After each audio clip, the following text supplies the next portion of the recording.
go. So when we are most of the real estate in our brains. Oh, wait, I should ask this first though. Did you have any questions? Like anything that popped up, any thoughts or anything around last week? Nope, you're good, Sylvia. Good. All right. You guys are making this really easy. Thank you. So so let's head into it. Most of the real estate in our brain, as a reminder, is completely devoted to movement and sensory information, right? 80% of the work that our brain does is processing afferent messages from the body. So afferent, just for clarity, are things that it's what the brain does mostly. It's bringing information to the thing. So it's, for example, bringing oxygen or bringing blood. It's moving the thoughts to the thing, moving whatever element of our body, moving these things to the actual thing that our body needs. And so by focusing on inside out or sensory feedback information and prediction, it's going to be a lot more reliable than oral feedback. So the reason I mention oral feedback, oral processing, we do a lot of this. This is the brain's ability to receive, interpret, and to make sense of sounds and other information that it's given. But what you'll notice about that, and I'm making this statement in a very general fashion, what you will notice about that though is that it is very much this sound, this information has to come to you and then you process it. So it's from the outside in. And the difference here in what I'm working with you to understand, but to also experience, is that being able to approach it from an inside out perspective gives you much more sustainability and efficient phonation. You're better able to really navigate what's happening within your own body, within your own voice. So that's the reason for this. So this way, then, if you think about it, and we will talk about this later, but I think about situations like Brady, if you're on stage, you've probably had those moments where you're not hearing everything. You can't hear the entire orchestra, or you can't even hear the other people singing beside you, right?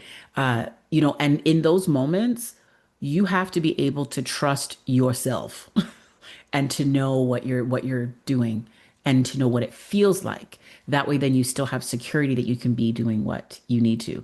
But when we are completely reliant on our oral processing because of waiting for this sound to come back to us, that's where you start to see those moments where performers or like you can see the awkwardness when they're like, I don't know what's happening right now, right? And those are the things that can really end up presenting a problem. So let's go right to the video. And I queued it up differently today, so hopefully this will be better for us. And we'll watch the video and then we'll continue because I really want to get to workshop with you guys on how to find the tin and to find that feeling and start working on that. So just bear with me one moment. We're gonna share.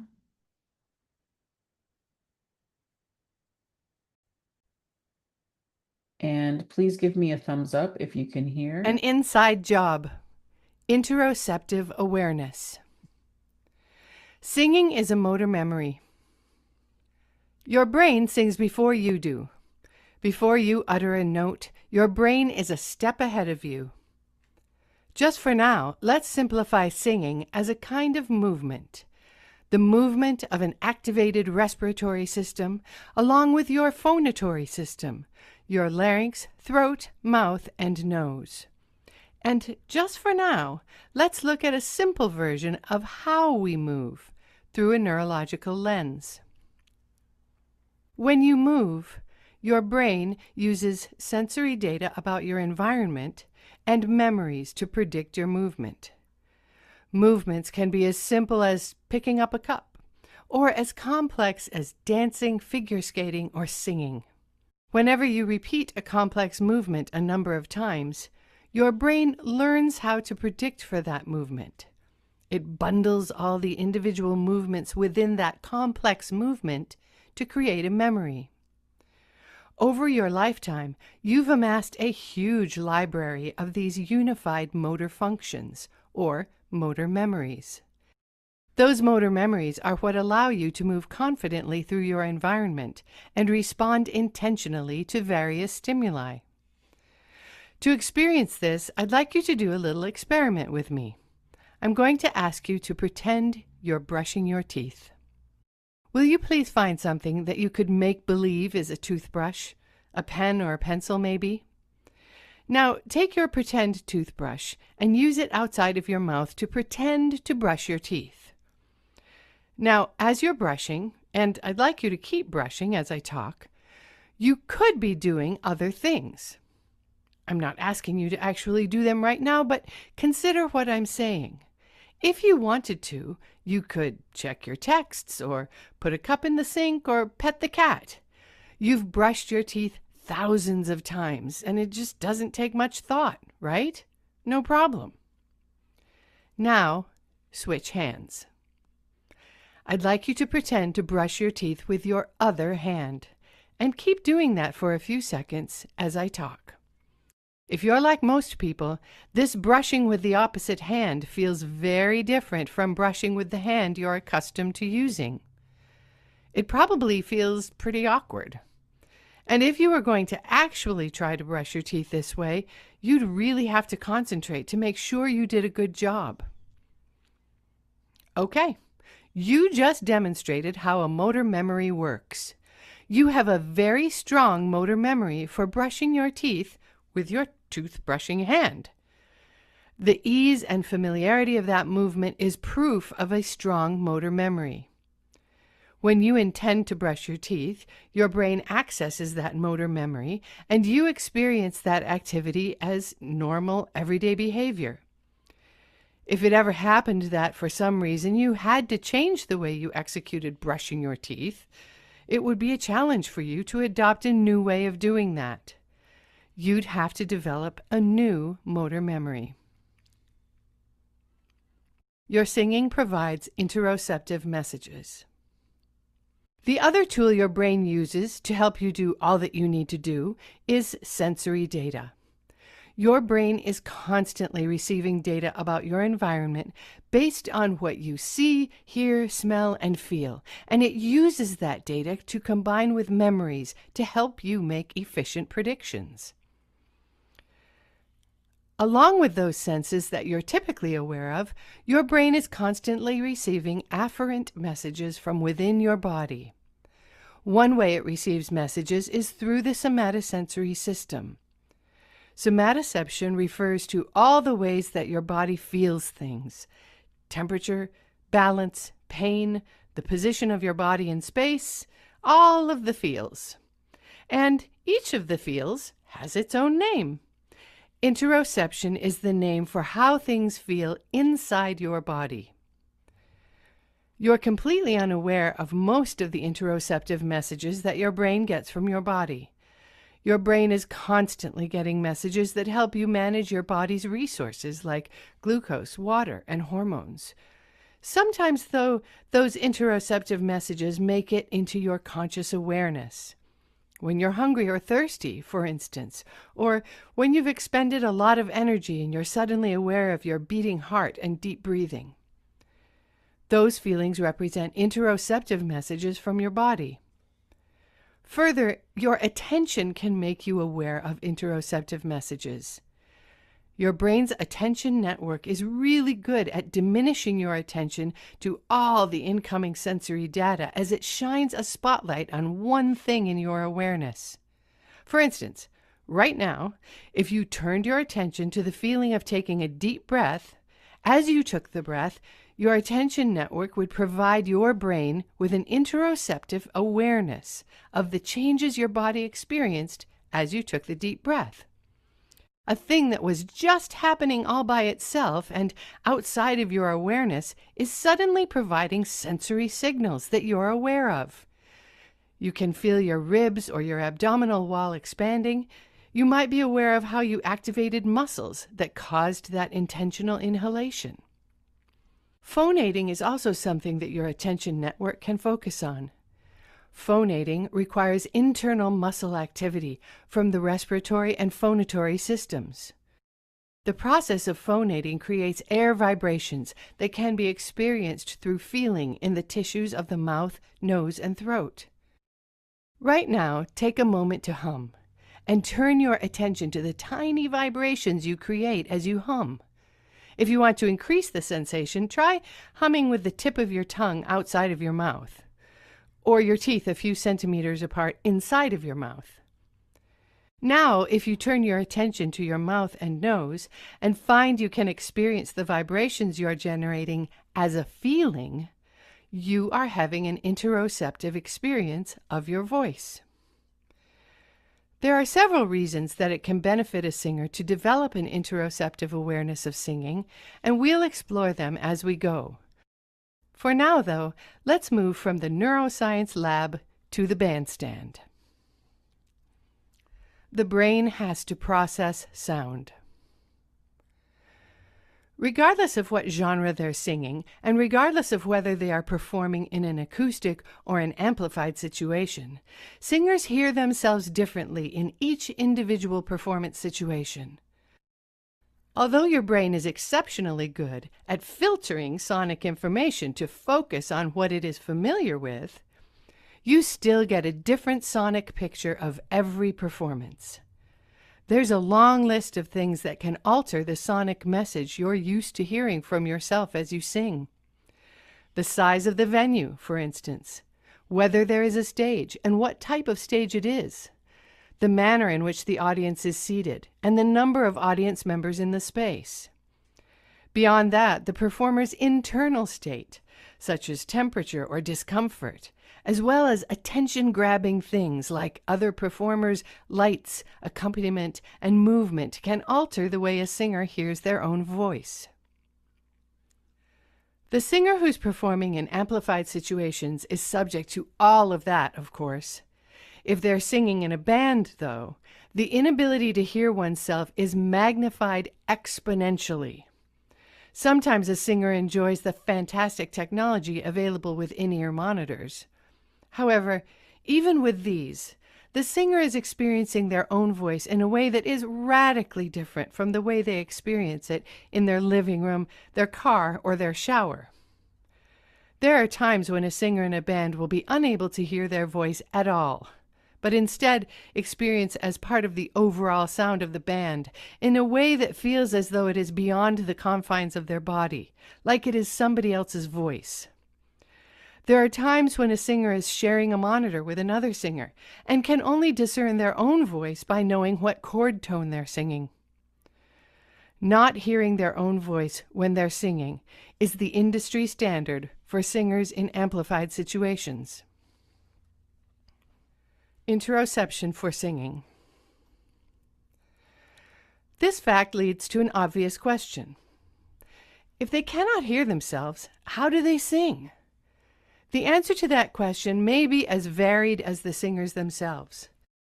But one thing that's true of nearly all experienced band singers with sustainable vocal technique is that they have all learned to feel their singing. They are very familiar with how their singing feels to them in an interoceptive way, and their brains have learned to predict how to faithfully deliver those feelings regardless of the sonic information that is or is not being delivered to the singer's ears. Great band singers seem to just know how to do this, or have figured it out intuitively as they increased their singing skills. But because we know a thing or two about brains and singing, the magic of this skill can be reverse engineered. The singer can be taught to increase their sensitivity to their interoceptive experience of phonation. They can be taught to phonate in a way that supports both sustainable technique and appropriate sounds for popular styles, and how to turn their attention to the interoceptive feelings that phonation generates. This skill is the most deceptively powerful thing you will learn in this class. It is easy and can seem simple. But to learn and teach this skill with interoception in mind, and in a manner that teaches the singer how balanced, efficient phonation feels, is no small feat. It is worth your attention, as well as your understanding. You'll be surprised at the brain power behind this unassuming little hum.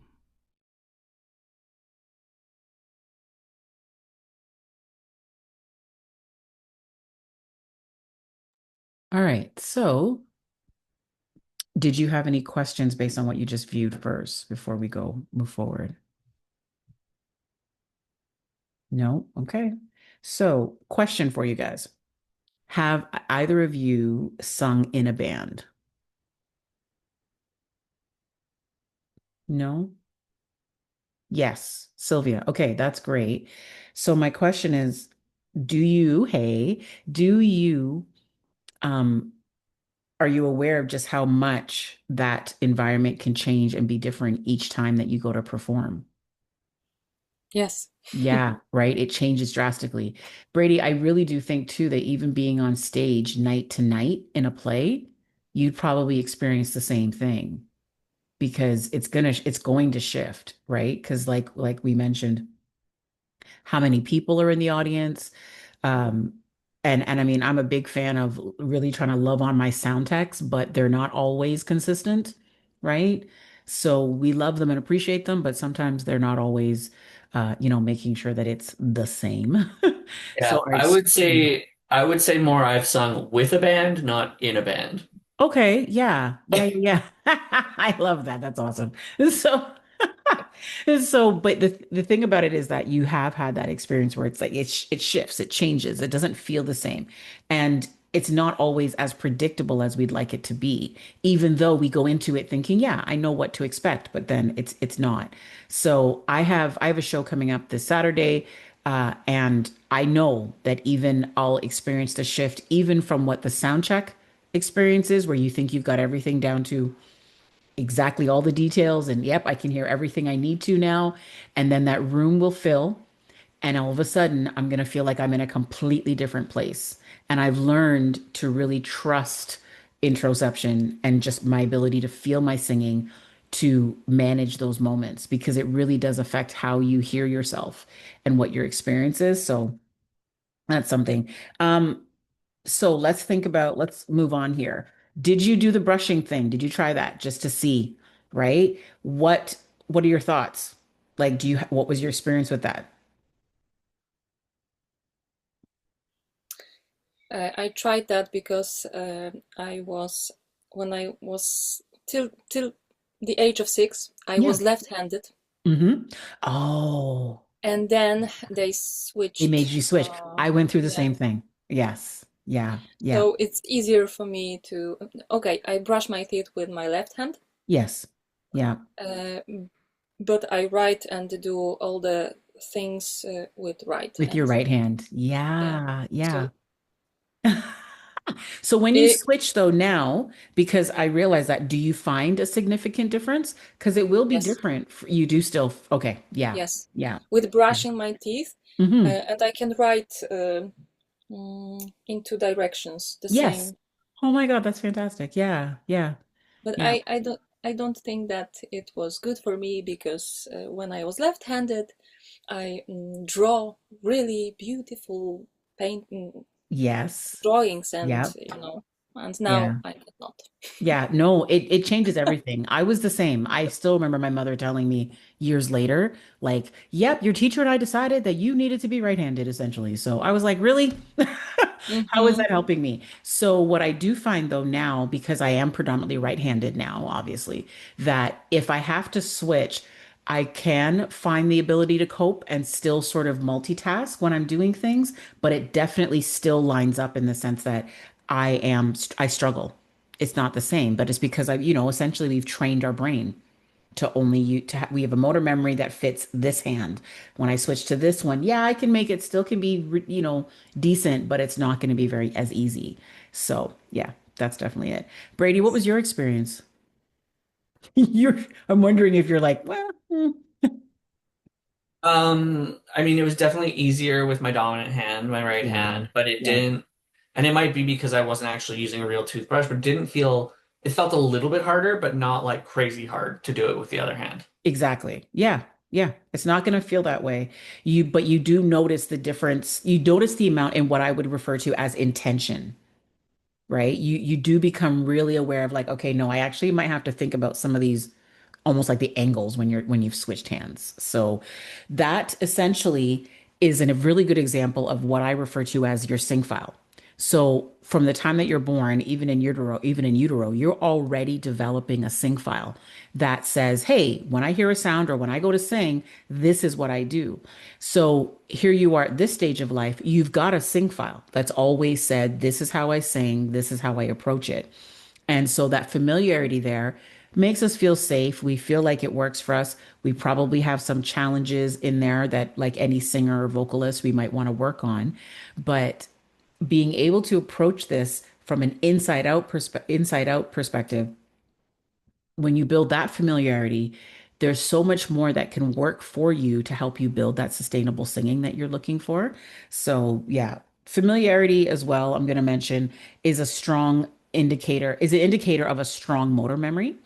And the discomfort that comes when we switch something up, like we did with the toothbrush example, I would also compare it to things like driving an automatic car versus driving a standard car, right? If you're used to driving stick, then that's one thing. And I loved driving standard. And then when I went to automatic, it took a bit for me to remember that I didn't have two pedals that I needed to operate at the same time. You know what I mean? And to this day, like years later, to this day, I still have an instinct to put my hand on a gear shift. Like always, it's still there. So that familiarity tells me that I have a very strong motor memory associated with driving.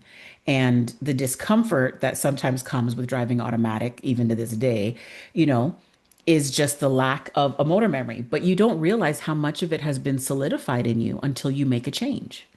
And so, again, it's just an indication. We all know that you can still function. I'm still driving automatic. Everything's fine.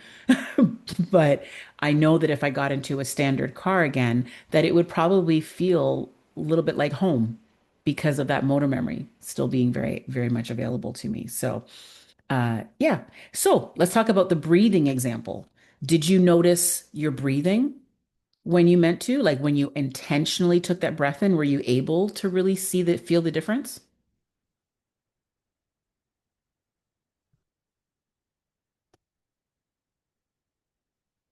Because with breathing, the thing about that is the attention that you're bringing to it, just like you're singing. When you have a focused attention, bring focused attention to something, all of a sudden you become aware of so much more. So when I'm focusing on my breathing, I am going to be much more aware of my rib cage. I'm much more aware of the rise and fall of my sternum. I am feeling much more aware of, even as my lungs, as I exhale, the decrease, right? I'm much more connected. But again, it's about that focused attention. And that's what makes people, like, when you have focused attention, you're really putting in that effort. It does take a lot of more what I call brain capacity, brain energy, but it's worth it. So this is what I'm asking you to think about when you're working with other people. So now what you want to start factoring in is that you're going to ask your clients or the people that you're working with to really focus in on one thing for that moment. Give it that focused attention to help them discover what's happening more interoceptively. So, what about humming? Uh, Oh, sorry, go ahead. Go ahead. That's yeah, it. Yeah, no, and please do. I'm working like this, but I'm very careful because very often, Hmm. when I say focus on your breathing, we are going to change it, and Okay. I teach uh, just be an observer, Hmm. observe, for example, and then it happens naturally because I say that the body knows how to do it. When you want to Absolutely. do it like you want to do it, Hmm. so it will be fight. For Hmm. example, I have I cannot call it exercise, but That's okay. I say to my client, okay, take a pen Hmm. and write your name. And he's writing, or she. And then I take this pen and I Hmm. say, okay, again, write your name. And I'm showing, yeah, and I'm Right. changing it. And I say, when you write your name, it's your body that knows what to do. Hmm. That's When right. I'm holding this, I am deciding, I'm controlling because I know Right. better what is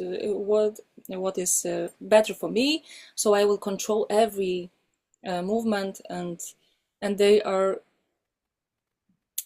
they have something about mindfuck, I can say Yeah. like this, Yeah. yeah. Yeah. Yeah. What? Okay, so this is why I'm doing it wrong, because I want to do it my own, Hmm. then let the body do the work.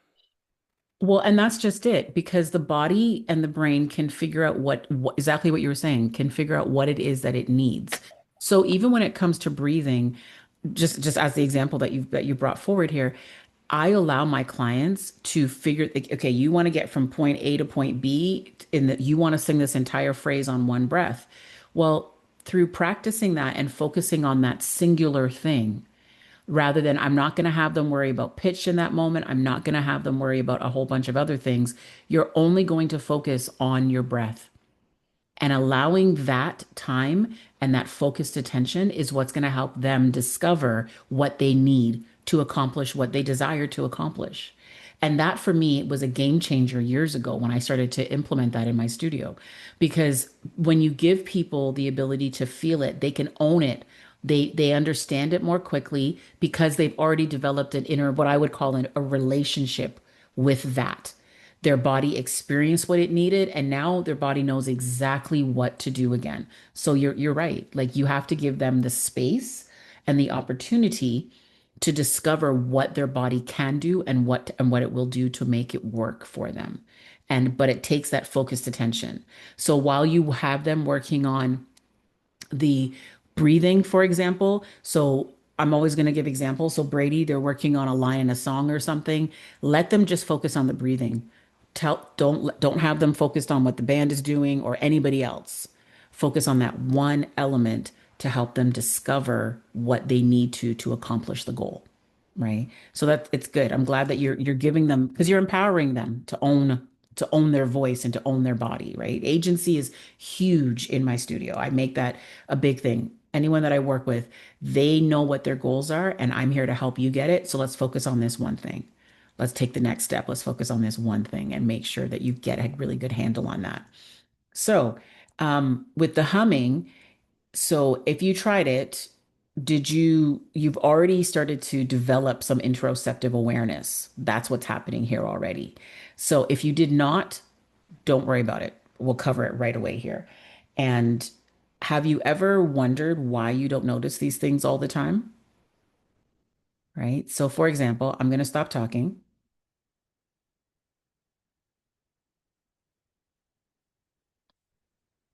And in those few moments, you may have already noticed another sound in your environment because now you've been made aware. Your focus was on my voice for the time being. I stopped talking. Now, like for myself, I was like, oh, there's my air filter, right? I could hear the motor of it running. Whereas prior to that, I wasn't aware of it. I wasn't thinking about it. So let's go to, well, last thing I want to say before we get into the tin principle. Interoceptive awareness for people is really like having that awareness, especially when you're singing in amplified situations, and that's anything, bands, plays, um, you at a bar singing with a guitarist, you've got a microphone in front of you, anything of that nature. It helps us to develop this way of relating to our voices that will give you just more confidence and be able to find that reliable singing that we want. Because honestly, over the years of performing, I personally do not want to get up in front of a crowd and feel like I can't trust my voice to work for me. I have to know it because, as we've talked about and we've all agreed, that environment can change. I need to know that I can shift with it and that my voice is going to do what I need it to do. And the best way to do that is to be able to know from the inside out how to relate to it. So, okay. So, would you guys like to take a 5 minute break and then do the workshop on the tin principle, or do you want us to continue? 5 minute break, just 5 minutes, and then we'll come right back and workshop this. That's great. I'll see you in five.